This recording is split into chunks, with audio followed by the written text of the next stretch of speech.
Wala na bang Grab Express dito, boss? Alright mga tol, kamusta na kayong lahat dyan? Uy, umahambon na naman. Ang alas talaga natin. Kahapon, naulanan din tayo. Ngayon, ulan na naman uli. Grabe naman yan. Baka naman. Lalo ngayon, basa yung tubig.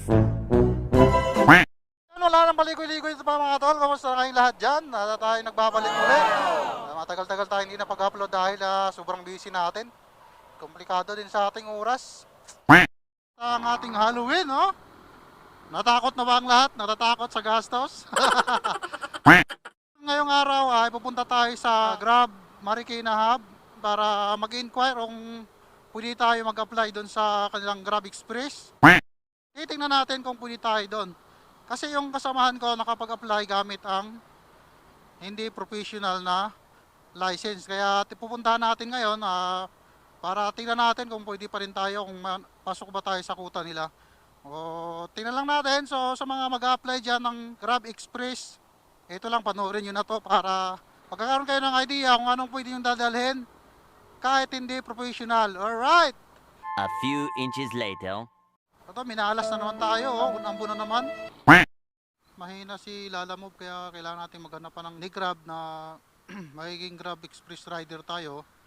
Di mas maganda yun. At least dalawang apps na pwede nating pagpipilian. Pag mahina si Lalamove, doon ka kay Grab Express.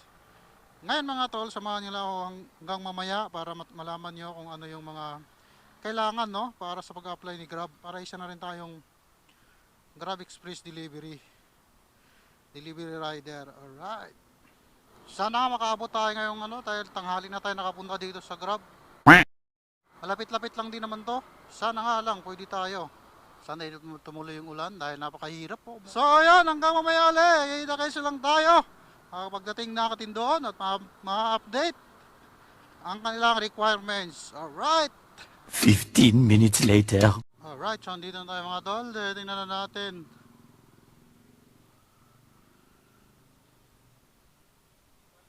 Sir, pwede magtanong sir kung pwede mag-apply sa Grab Express?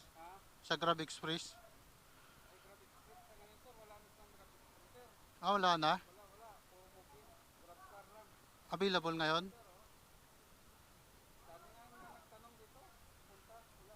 Wala na? Nung nakaraang buwan lang yon? Sige. Pwede ba ikot lang ako? Sige, thank you. A few inches later. Wala na bang Grab Express dito, boss? Pansamantala mo lang, kilos nila yung pabaklo. Kilos mo na nila. Kasi nag-reporting sila, in-upgrade nila eh. Kaya pala. Kailangan. Dati di ba nantro? Oo. Ngayon professional na. Kumbaga, Sila nag-active ng nantro ngayon. Kaya lahat na magre-reporting na dating straight, tapos magre-reporting sila. Palit pa rin. Kailangan lisensya mo professional. Thank you. 1 hour later. So yun nga mga tol, sad to say. Pero tinanggal na po nila yung Grab Express sa mga non-pro.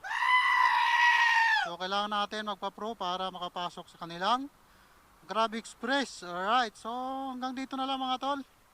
At mayroon akong ihatid na isang booking dito lang sa Cubao. Bawi lang tayo next time. Magpa-provisional lang natin ang ating mga lisensya. Alright.